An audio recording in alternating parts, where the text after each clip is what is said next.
आजकल social media पर ना कुछ वीडियोस बहुत तेजी से फैल रहे हैं और ये वीडियोस ऑनलाइन गेमिंग को लेकर पेरेंट्स की चिंता को काफी बढ़ा रहे हैं। तो चलिए आज हम इसी विषय की तह तक जाते हैं। तो सबसे बड़ा सवाल यही उठता है, क्या रोब्लॉक्स, पबजी या फ्री फायर जैसे गेम्स सच में बच्चों के लिए एक जाल हैं? क्या इनसे हमारे बच्चों को वाकई कोई खतरा है? ये एक ऐसा डर है जिसे आज हम तथ्यों के साथ समझेंगे ताकि हम सब अपने बच्चों के लिए सही फैसले ले सकें। तो सबसे पहले आइए देखते हैं कि आखिर इन वायरल वीडियोस में ऐसा कहा क्या जा रहा है जिससे इतनी चिंता और डर फैल रहा है। इन वीडियोस में जो दावे किए जा रहे हैं वो काफी डरावने हैं। कहा जा रहा है कि अनजान लोग बच्चों से चैट करना शुरू करते हैं, फिर वो एक नकली दोस्ती का नाटक करते हैं और धीरे धीरे उनकी पर्सनल जानकारी निकलवा लेते हैं और आखिर में उन्हें अपने जाल में फंसा लेते हैं। अब ये बातें सुन के तो कोई भी पेरेंट परेशान हो जाएगा, है ना?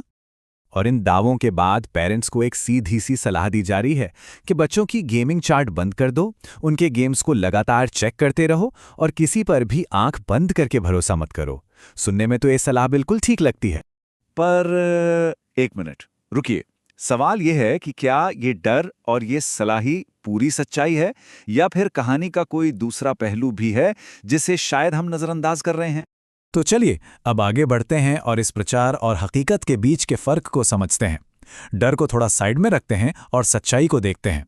देखिए, एक तरफ तो वो प्रचार है जो कहता है कि भाई हर गेम खतरनाक है और गेम खेलने वाला हर इंसान एक अपराधी है, लेकिन हकीकत इससे बहुत अलग है।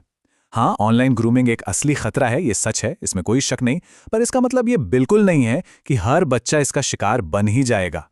और पता है, आंकड़े भी यही कहानी बताते हैं। सच तो ये है कि लगभग 99% बच्चे, जी हाँ, 99% बच्चे बिल्कुल सेफ तरीके से ऑनलाइन गेम्स खेलते हैं।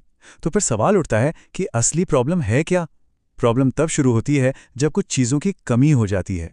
तो देखिए, समझने वाली बात यह है कि असली दुश्मन गेम नहीं बल्कि जानकारी की कमी है, अज्ञानता है। खतरा तब बढ़ता है जब पेरेंट्स की निगरानी नहीं होती, जब बच्चों को ऑनलाइन प्राइवेसी के नियमों के बारे में पता ही नहीं होता, और सबसे ज़रूरी, जब परिवार में खुलकर बातचीत का माहौल ही नहीं होता। तो फिर ये असली खतरा है क्या और ये अपराधी काम कैसे करते हैं? आइए उनके काम करने के तरीके को समझते हैं ताकि हम अपने बच्चों को बेहतर तरीके से सुरक्षित रख सकें। इस पूरी प्रक्रिया को एक नाम दिया गया है ऑनलाइन ग्रूमिंग।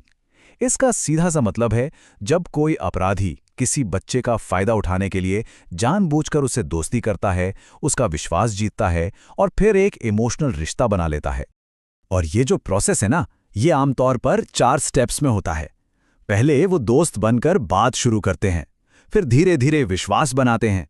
तीसरा स्टेप होता है एक मजबूत इमोशनल कनेक्शन बनाना, और एक बार जब बच्चा उन पर पूरी तरह भरोसा करने लगता है तब वे शोषण करना शुरू करते हैं, जैसे कि पर्सनल जानकारी, तस्वीरें या घर का पता मांगना। और हाँ, ये सिर्फ गेमिंग पर ही नहीं बल्कि किसी भी सोशल मीडिया प्लेटफॉर्म पर हो सकता है। लेकिन एक अच्छी खबर यह है कि अगर ऐसी कोई घटना होती है तो घबराने की जरूरत नहीं है। भारत में बच्चों की सुरक्षा के लिए बहुत मजबूत कानून है, मतलब कानून हमारे साथ है।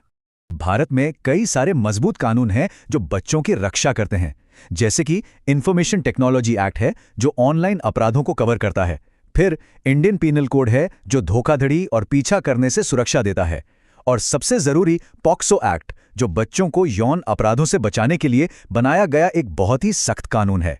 और अगर कभी भी कोई शक हो तो मदद बस एक कदम दूर है। National cyber crime reporting portal पर ऑनलाइन शिकायत कर सकते हैं, अपने नज़दीकी पुलिस स्टेशन जा सकते हैं या फिर बच्चों के लिए बनी खास हेल्पलाइन 1098 पर फ़ोन कर सकते हैं। ये जानकारी पास रखना और ज़रूरत पड़ने पर इसका इस्तेमाल करने में बिल्कुल भी संकोच न करना बहुत ज़रूरी है। तो ठीक है, अब जब हम समस्या और कानूनी पहलुओं को समझ चुके हैं तो चलिए अब समाधान की ओर बढ़ते हैं। डरने की बजाय हम स्मार्ट पेरेंटिंग के जरिए बच्चों को कैसे सुरक्षित रख सकते हैं। ये रही एक सिंपल सी एक्शन प्लान। पहली चीज, डिवाइस पर पेरेंटल कंट्रोल लगाइए। दूसरी, बच्चों को सिखाइए कि कौन सी जानकारी ऑनलाइन शेयर करनी है और कौन सी नहीं। तीसरी, उनसे रोज उनके गेमिंग एक्सपीरियंस के बारे में बात कीजिए। और सबसे जरूरी, उनके साथ विश्वास का एक ऐसा रिश्ता बनाइए कि वो आपसे कुछ भी बताने में झिझके नहीं। हमें डर नहीं, जागरूकता फैलानी है। और देखिए, यही सबसे जरूरी बात है।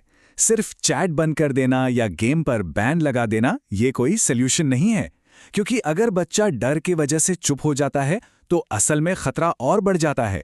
लेकिन अगर उसे ये भरोसा है कि वो किसी भी मुद्दे पर अपने पेरेंट्स से खुलकर बात कर सकता है तो वो हमेशा सुरक्षित रहेगा। तो कुल मिलाकर बात यह है कि ऑनलाइन गेम्स अपने आप में कोई दुश्मन नहीं है, लेकिन हाँ, बिना निगरानी के इंटरनेट का इस्तेमाल खतरनाक हो सकता है। तो हमारा लक्ष्य डर फैलाने से हटकर जागरूकता फैलाने की ओर होना चाहिए। तो आखिर में मैं बस इस एक सवाल के साथ आपको छोड़ना चाहूंगा। जिस तरह हम अपने घर के असली दरवाजे को सुरक्षित रखने के लिए ताला लगाते हैं, क्या हम अपने बच्चों की डिजिटल दुनिया के दरवाजे को भी उतनी ही सावधानी से सुरक्षित रख रहे हैं? इस पर जरूर सोचिएगा। सुरक्षित रहिए और जागरूक रहिए।